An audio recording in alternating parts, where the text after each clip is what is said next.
Hey, how's it going? Today I want to talk about codependency. And for those of you that don't know what codependency is, here's a rough little definition. It's very simple.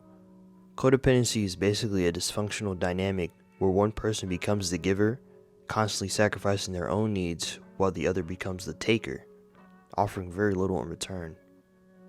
Now, the reason I'm bringing this up is because I want to use myself as the first example. My own experience with codependency started back in my teens. I didn't recognize it then, but looking back now, it's clear. I was absolutely the giver in that dynamic. And just so we're clear, this wasn't a romantic relationship. Codependency doesn't always show up in dating. Sometimes it shows up in friendships, long-term connections, situations where the emotional attachment runs deep but the energy is completely unbalanced. In my case, it crept in slowly. I held on to someone for years. Even though the effort wasn't mutual, the respect wasn't mutual, and honestly, the treatment I accepted wasn't nowhere near what I deserved. But that's how codependency works.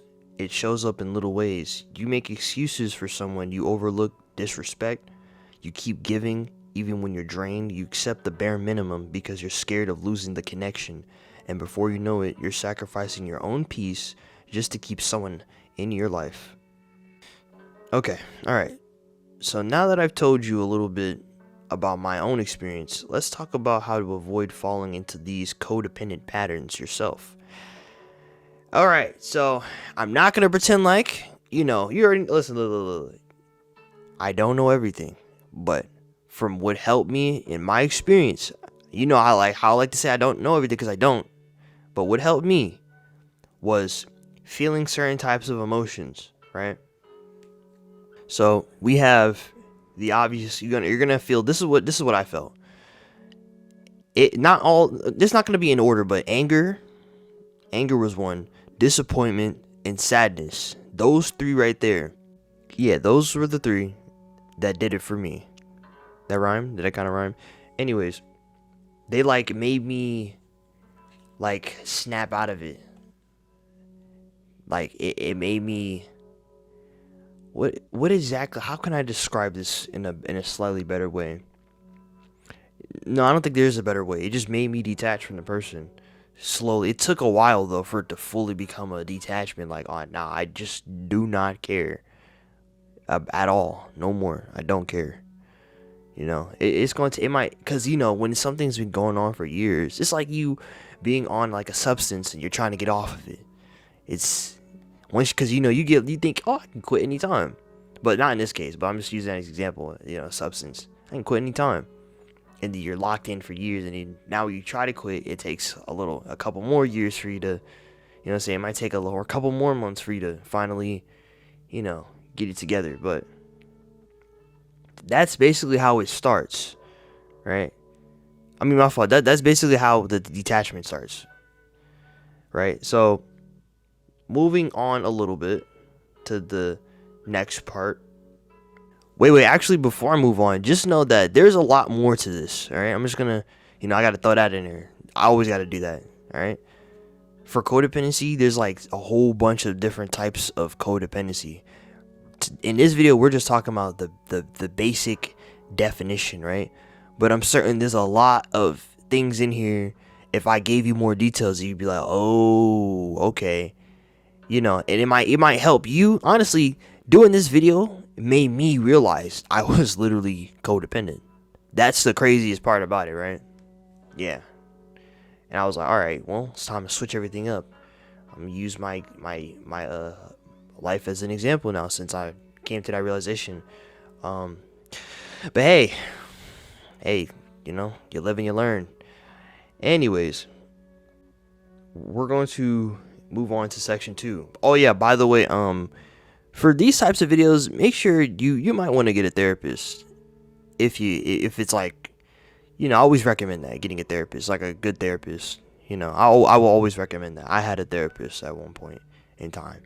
Now for me personally, did it work for me? I didn't really have the words to describe a certain emotions, like when I first had a therapist. And last time I spoke to a therapist was probably when I was 18. So yeah. Anyways, moving on. Section 2. Now we're going to talk about the types, the type of person to be exact. The type of person and the type of behavior you want to avoid, so you don't become a codependent like how I was. Okay? All right. So to sum it up, the person you need to avoid is someone who breadcrumbs you. Someone who gives you these little bits of attention, these tiny moments of fake care, just enough to trick your brain into thinking, oh, they actually do care. And the thing is, the crazy part about this is that when you're young, you don't notice it. It's so subtle. It's actually scary. Like, it is. The whole concept of thinking about breadcrumbing is like kind of like it's actually like insane. You really could get locked into something, and it's just impossible. It's almost impossible to escape. And we were talking about codependency, of course, but well, it really can apply to anything that's an emotional attachment. Anyways, let me stop. Let me not trail off. But yeah, being codependent is really more about you than it is about them, though. Like, we all know that the person that causes you, or the type of person that causes you to become codependent has their own issues, right? But that's like a whole different topic for another day. Like, they got their own issues and their own labels that you can give them. But in terms of this, a large bulk of this is on you trying to keep yourself from becoming a codependent. But so obviously I could tell you the type of person to avoid, but at the end of the day, you can really only control you, if that makes any sense. Like yeah, pay attention to these behavioral patterns and the type of this type of individual, just in case you come across them again, right? But overall, you want to strengthen your own self-worth and mental health and self-esteem, so you don't have to feel like you have to rely on someone, and be mistreated. I hope I explained this well. I really try my best when I make these videos. I do. I say this every time, but these types of topics are not very easy. And even though I'm using my own experiences a lot of the time, it's like when you describing certain things in 10 minutes is hard. I'm not gonna lie. It's just not easy. But yeah, just remember that. So I probably could have said that better. But yeah, this is what you subscribe for. You subscribe to hear me talk. I must be doing wonders for you. But yeah, no. Try to improve within yourself. Self-esteem, get your self-worth up, try to get your mental back together, detach from them. Think about, it's okay to feel those feelings of disappointment, anger, sadness, and whatever else. You might even feel grief. I don't know. Someone out there that came from being a codependent might feel that way, or is starting to detach, might feel that way. I don't know. Most of this is just stuff I realized within myself. You might feel similar to me. That's how I felt. So yeah, but yeah, just keep that in mind. Oh, and regarding back to the therapist thing, you don't have to if you don't want to. If you can find like a group of people to talk to about these things with whatever topic, then that's good. I know sometimes it's like very uncomfortable talking to therapists. You know what I'm saying? It's, you are like talking to a stranger, even though it's their job.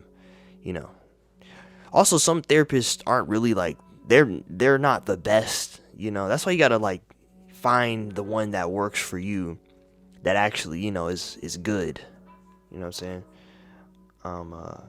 But yeah, no, this is codependency. This is codependency. Avoid the breadcrumbers. All right, Avoid the people that don't care. Okay? They show obvious signs. The signs are very obvious. It also doesn't help if you're like, if you really like the person, you know, because you become blinded. But that's like, that honestly, that happens with a lot of things. You can become blinded. Like, emotions can blind you to a lot of things. I'm going to say it like that in order to avoid confusing you and myself. I know I do that when I talk.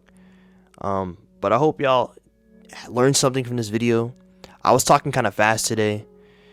I do apologize for that. But yeah, no. Hopefully it's not 5 days for the next upload. But yeah, I'll see you later. Goodbye.